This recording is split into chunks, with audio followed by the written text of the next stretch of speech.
हम जोशीमठ के मारवाड़ी वाले इलाके में मौजूद हैं और ये जो पानी का रिसाव है बहुत ज़्यादा रिसाव है और जो जांच दल आया था उसके लिए भी ये रहस्य है और खुद शंकराचार्य स्वामी श्री अभिमुक्तेश्वरानंद जी यहाँ पर खुद आए हैं और उन्होंने यहाँ पर सैंपल लिया है।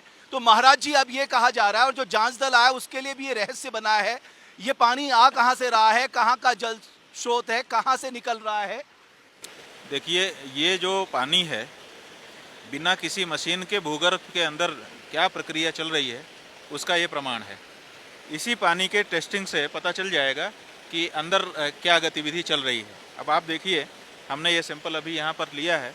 इस पानी में बालू है, सीमेंट जैसी चीज़ें हैं और साथ ही साथ इसमें कुछ तरल तेल जैसी चीज़ है। आप अगर अपने कैमरामैन से कहें और वो जूम करके दिखा सकें। हाँ, आप देखिए। हाँ, ये जो जगह है, हाँ, ये वहाँ पर जैसी धारियाँ बन रही हैं। हाँ, आप देख पा रहे हैं।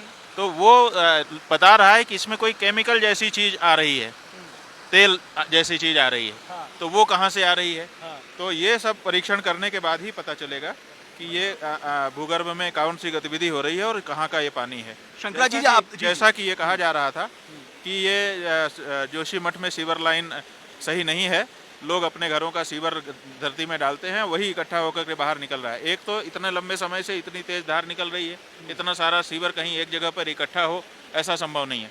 दूसरे, हमने अभी सैंपलिंग किया और हमने इसको सूंघा, कोई गंध इसमें नहीं है। तो इसका मतलब है कि सीवर का पानी तो नहीं है। पहली दृष्टि में ही ये बात प्रमाणित हो जाती है। तो ये जो बात कही जा रही थी, जो थ्योरी बनाई जा रही थी कि सीवर का पानी हो सकता है, वो तो बिल्कुल नहीं है, क्योंकि इसमें कोई दुर्गंध नहीं है और कोई इसका रंग उस तरह का नहीं है जैसा सीवर का होता है। ये अलग तरह का पानी है और अंदर किसी गतिविधि के परिणाम स्वरूप ये बाहर आ रहा है। महाराज जी, आपने सुप्रीम कोर्ट का रुख कर लिया है, तो आपको लगता है ये हार्ड फैक्ट्स आप वहाँ रखने जा रहे हैं? देखिए, सुप्रीम कोर्ट हमसे पूछेगा अगर तो हमको जवाब तो देने पड़ेंगे और जवाब तो तथ्य परक होने चाहिए। कल्पना के जवाब तो हम दे नहीं सकते हैं। तो ऐसी परिस्थिति में सब चीज़ों को जांच परख करके ही, इसीलिए हम स्वयं सब चीज़ों को देख समझ रहे हैं और वहाँ पर रखने का प्रयास हम करेंगे। आपको प्रथम दृष्टया, आपकी इतने लोगों से बात हो रही है, क्या आपको समझ में आ रहा है, यानी प्रथम दृष्टया आप क्या कह सकते हैं, क्यों हो रहा है ये सब? देखिए, जोशीमठ में हम अभी तक 1000 लोगों से मिल ही चुके हैं, लगभग पूरे दिन घूम ही रहे हैं और लगभग सब लोगों ने ये बताया कि एनटीपीसी की जो परियोजना चल रही है, उस परियोजना और जो आल वेदर रोड की ब्लास्टिंग चल रही है, उन दोनों का ये मिला जुला परिणाम है, जिसके कारण हमारी भूमि हिल गई और ये मकान दरक रहे हैं। आगे अब आपकी रणनीति क्या होने जा रही है? बिकॉज आप जानते हैं, मेरे इंटरव्यू में अभी आपने 3 दिन पहले बताया था कि इसका पौराणिक, सांस्कृतिक और सामरिक महत्व है, तो आपकी अगली रणनीति क्या होने जा रही है? हमारी यही रणनीति है कि सबसे पहले तो स्थान की सुरक्षा के बारे में चिंता की जाए, यहाँ के जो लोग हैं उनके प्राणों की रक्षा के बारे में चिंता की जाए और साथ ही साथ जो यहाँ के लोग हैं उनकी जो गाड़ी पसीने की कमाई से उनके घर, मकान, दुकान बने हुए हैं, उसका सही मुआवजा उनको मिल जाए ताकि वो दूसरी जगह जा कर के पुनर्वसन कर सकें अगर यहाँ पर खतरा है तो।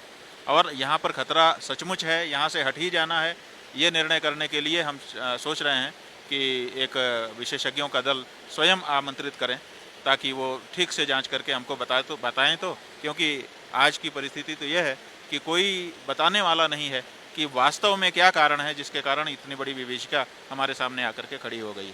ठीक है, लेकिन पुनर्वास के मामले में हमारा रिकॉर्ड, राज्य का रिकॉर्ड तो आपको पता ही है।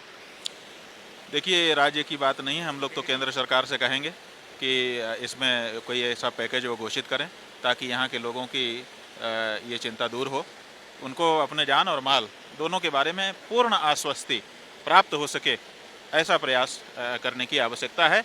और स्थान की जो धरोहर हैं, जो यहाँ का वातावरण है, उसको भी बचाने के लिए अलग से एक उपाय करने की आवश्यकता है। शंकराचार्य जी, आज प्रधानमंत्री ने मुख्यमंत्री से बात की है, उन्होंने यहाँ के बारे में जानकारी ली है और उन्होंने, जैसा कि मैंने जो मुख्यमंत्री ने ट्वीट किया उसमें पढ़ा कि उन्होंने कहा जो भी ज़रूरत होगी हम आपके साथ खड़े हैं। हाँ, तो हमको अच्छा लगा, प्रधानमंत्री जी ने इसके बात की चिंता की और वो कह रहे हैं कि जो भी ज़रूरत होगी हम खड़े रहेंगे। तो इसी की आवश्यकता है और ये जो तीनों चीज़ें हमने आपको बताई हम उनके सामने भी रखेंगे और चाहेंगे कि लोगों की चिंता को दूर किया जाए और स्थान की रक्षा हो सके। और ये सैंपल आप जांच के लिए भेजने वाले हैं? ये हम बिल्कुल लेबोरेटरी में भेजेंगे, हाँ। ये सैंपलिंग कर ली है। ठीक है, मैं आपको बताऊं शंकराचार्य स्वामी श्री अभिमुक्तेश्वरानंद जी यहाँ पर मारवाड़ी इलाके में जो पानी का रिसाव हो रहा है वहाँ पर खुद यहाँ पर अभी देखने आए थे। उन्होंने ये पानी का सैंपल लिया है। उनका कहना है कि वो खुद इस सैंपल को भेजेंगे क्योंकि कुछ तरल नुमा पदार्थ भी यहाँ पर दिखाई दे रहा है और ये कहाँ से निकल रहा है, क्यों निकल रहा है, इसकी जांच बहुत ज़रूरी है। बहुत आभार आपका शंकराचार्य जी। तो कुल मिलाकर मैंने कहा ना, ये जो पानी है ये सच में रहस्य बना हुआ है। ये कहाँ से निकल रहा है, कहाँ से आ रहा है, इसका अध्ययन होना बहुत ज़रूरी है। बहुत बहुत धन्यवाद आपका।